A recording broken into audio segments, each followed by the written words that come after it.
चलते हैं न्यूटन का गति का तृतीय नियम। तृतीय नियम क्या बोलता है?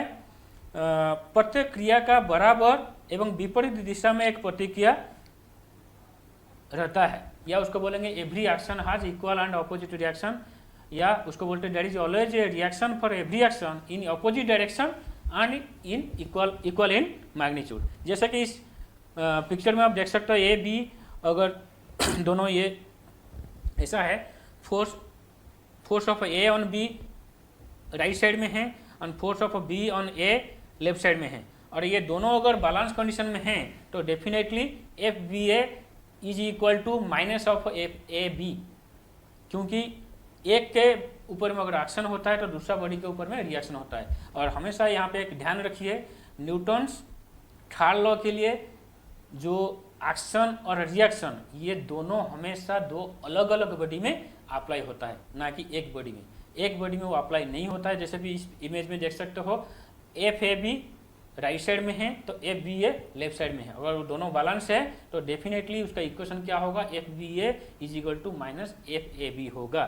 एक्शन अगर डाउन साइड होगा तो reaction left side right up side होगा, एक्शन अगर लेफ्ट साइड होगा तो रिएक्शन राइट साइड होगा। हमेशा दो अलग अलग बॉडी में न्यूटन्स थर्ड लॉ या तृतीय नियम अप्लाई होता है, लेकिन फर्स्ट लॉ और सेकेंड लॉ ये एक ही बॉडी पे अप्लाई होता है। न्यूटन्स थर्ड लॉ जो है दो अलग अलग बॉडी में अप्लाई होता है।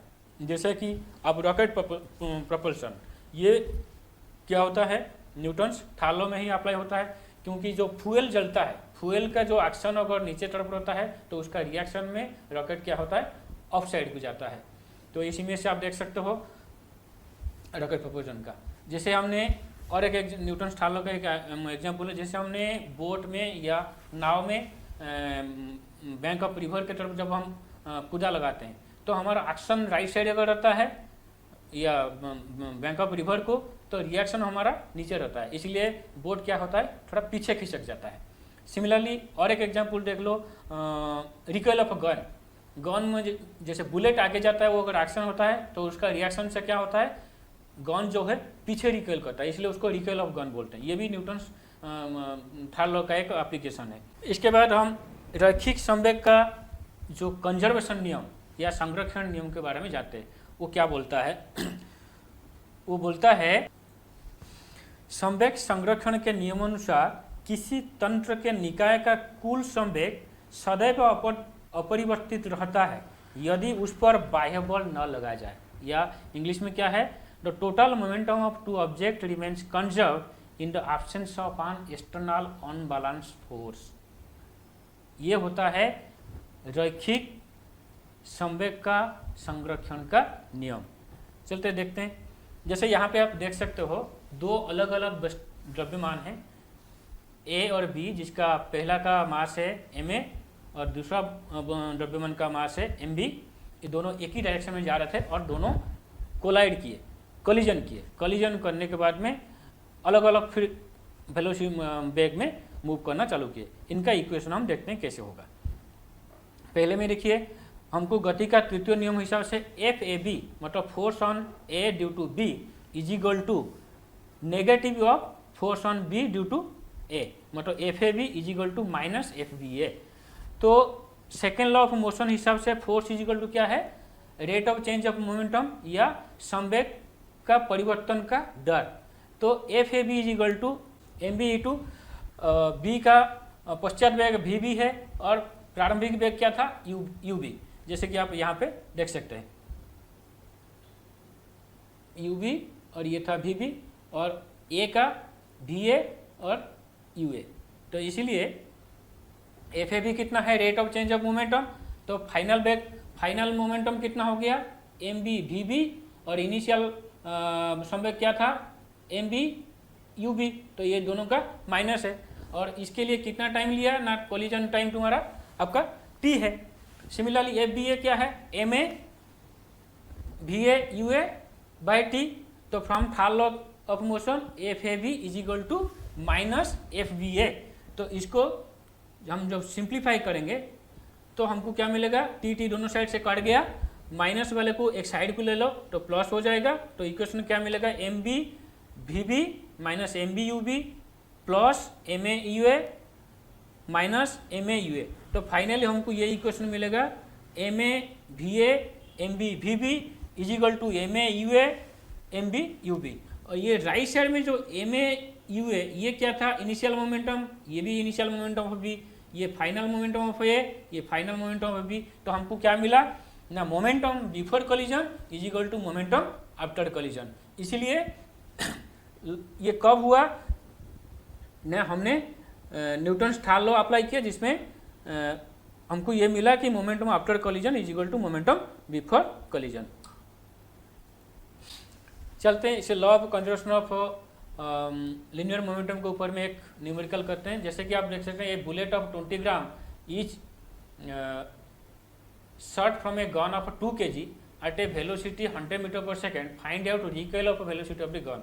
इसका मतलब एक 20 ग्राम का बुलेट जो कि एक 2 kg का गन से अगर फायरिंग होता है एट ए स्पीड मतलब बेग 100 मीटर पर सेकेंड, तो उसका रिकॉइल ऑफ वेलोसिटी क्या होगा। तो हमारे पास में जो बेसिक फार्मूला है, बेसिक फार्मूला क्या है, m a m one v one m two v two is equal to m one u one plus m two u two. ये क्या है, momentum before firing, this is momentum after firing. जैसे कि हमको पता है मास ऑफ गन क्या है, m one is equal to 2 kg, initial velocity of gun कितना है 0, mass of bullet m two is equal to 20 gram, जिसको हमने एक ही इकाई में कन्वर्ट करने के लिए जब करेंगे तो ये हो जाएगा 20 डिवाइडेड बाई 1000, तो आपको मिलेगा 0.02 kg। इनिशियल वेलोसिटी कितना है ऑफ बुलेट, वो भी 0। तो इसमें जब पुट करेंगे, इस फॉर्मूला में पुट करने के बाद हमको V1 कितना मिला, -1 मीटर पर सेकंड। ये जो माइनस मिला, माइनस इसलिए मिला क्योंकि अगर ये एक बुलेट होता है, अगर आपका ये गन बुलेट अगर इस डायरेक्शन जाता है तो माइनस मतलब गन आपका इस डायरेक्शन में गया तो मूव करेगा, इसलिए उसको बोलते हैं रिकॉइल ऑफ गन, क्योंकि बुलेट का डायरेक्शन का जस्ट ऑपोजिट डायरेक्शन में रिकॉइल करता है गन, इसलिए उसको बोलते हैं रिकॉइल ऑफ गन। यहाँ पे कुछ फिल इन द ब्लैंक्स का क्वेश्चन करते हैं। जैसे law of conservation of momentum is applied in the absence of what, absence of external force, both end of the balance are pulled with a weight of 20 kg on each side, then the reading of the balance will be 0. The first law of motion is also known as the law of inertia. If the acceleration of a body is double while keeping its mass constant, then force becomes what? जैसे कि हम पता है F is equal to mass into acceleration, mass constant है, हमने acceleration मतलब त्वरण को हमने क्या किए 2 गुना कर दिए, तो फोर्स भी क्या हो जाएगा, या बल 2 टाइम्स हो जाएगा, तो बल भी आपका टोटल प्रारंभिक बल का 2 गुना हो जाएगा। 5वां क्वेश्चन क्या है, force is a what quantity, मतलब बल एक कौन सा क्वांटिटी है, एक सदिश क्वांटिटी है, क्योंकि बल जो है एक वेक्टर क्वांटिटी है, या उसको बोलते हैं